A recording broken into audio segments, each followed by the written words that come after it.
On November 18, 1995, Tupac Shakur was seen in public with Sarah Chapman, the mother of one of Diddy's children. Diddy had once described Sarah as the one, the kind of woman every man has strong feelings for, and that made what happened next a deeply personal blow. When Sarah ended up turning her attention toward Tupac, it didn't just spark jealousy. It sparked a deadly feud.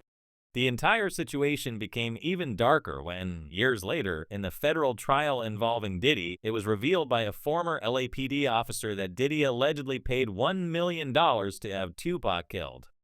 The retaliation? Suge Knight allegedly had Biggie taken out not long after Tupac and Sarah ended their brief relationship. Diddy, enraged and heartbroken, allegedly hired Dwayne Keefe D. Davis to take care of Tupac. And although Keefe D walked free for nearly 2 decades, he eventually got arrested and confessed on tape that Diddy was the man behind the murder. According to Keefe D, he and Diddy spoke face-to-face in multiple cities: San Diego, Anaheim, Irvine, and Las Vegas.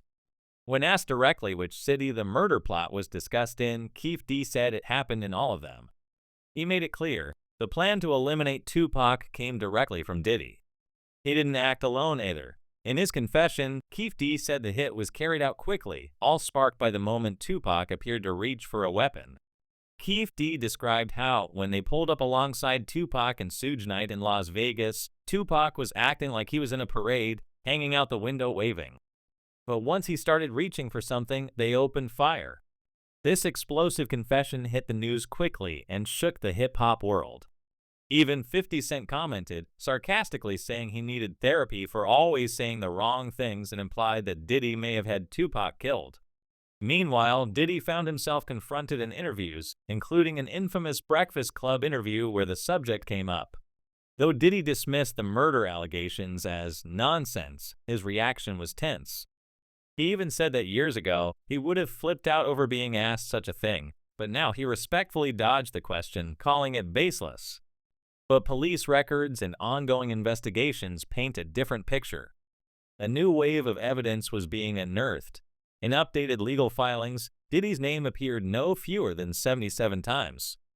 Authorities reopened the Tupac case and began connecting more names to the crime, including Suge Knight. Eminem publicly weighed in, claiming Suge Knight should be held accountable for the deaths of Tupac, Biggie, and other prominent rap figures of that era.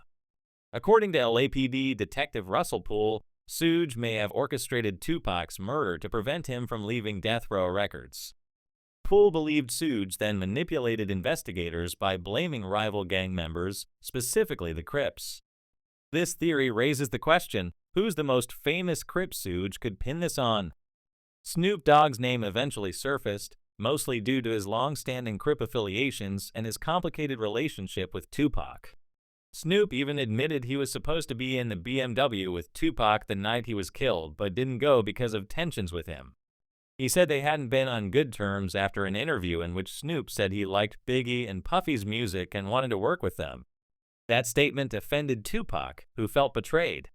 Snoop detailed how, on the flight back from New York to LA, he didn't feel safe. He even went as far as sleeping with utensils under a blanket in case something happened. When they arrived in LA, Tupac and Suge went to Vegas without him.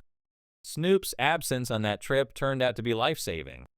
The police began speculating whether Snoop received inside information that Tupac was being targeted or whether he suspected Tupac was secretly working with the feds. This wasn't a baseless idea. According to Tupac's former mentor and first business manager, Chokwe Lumumba, Tupac was pretending to be a gangsta as part of a larger mission. Tupac had intellectual goals, including uniting Bloods and Crips, pushing peace treaties, and using his image as a thug to influence young men involved in gang life. This idea, that Tupac was more of an activist than a gangster, changed the way many saw his final days. Still, Snoop denies any conspiracy. He maintained that the reason he wasn't in the car was simply because Tupac didn't like him in those final days. He said that just a week earlier they were best friends, but that changed rapidly. Tupac felt Snoop had turned his back on him by expressing admiration for Biggie and Puffy. Despite all that, Snoop emphasized he had no ill intentions. He just liked their music and didn't want beef. Old footage even exists of Tupac, Snoop, and Biggie all hanging out together. Piecing this all together creates a web of betrayal, paranoia, and gang politics. When you then match these stories to the official police records and confessions made by Keefe D, the timeline and motives begin to align. On September 7, 1996, Tupac and Suge Knight attended a Mike Tyson fight at the MGM Grand. Surveillance footage from the casino showed Tupac and his entourage brawling with Orlando "Baby Lane" Anderson, a known Crip. Years earlier, Anderson had reportedly stolen a death row chain from someone close to Tupac. After the fight, Tupac and Suge left the scene and went to change their clothes. Then, around 11 p.m., they began driving to a club event. While stopped at a red light on the Las Vegas Strip, a white Cadillac pulled up next to them. That's when it happened. The men inside, including Keefe D and his nephew Orlando, opened fire. Tupac was hit 4 times. Keefe D later admitted in an interview and in a police interrogation that he was in the car and had helped orchestrate the hit. It was a revenge move after the fight at the MGM. Keefe D's televised interviews have become infamous. He explained how they drove around looking for Tupac that night, even hearing girls yelling "Tupac" as he hung out the window. That moment confirmed his location. When they pulled up, Keefe D said he saw Tupac start to reach, and that's when they began shooting. His recollection of the event, both in the Vlad TV interview and police interrogations, was shockingly detailed. The LAPD had long suspected Keefe D's involvement, but it wasn't until he began talking publicly that they had enough to pursue legal action. After being arrested and interrogated, Keefe D gave an emotional reflection on the incident. He expressed regret and said the situation hurt a lot of lives. Still, many were skeptical. How could such a high-profile case be ignored for so long?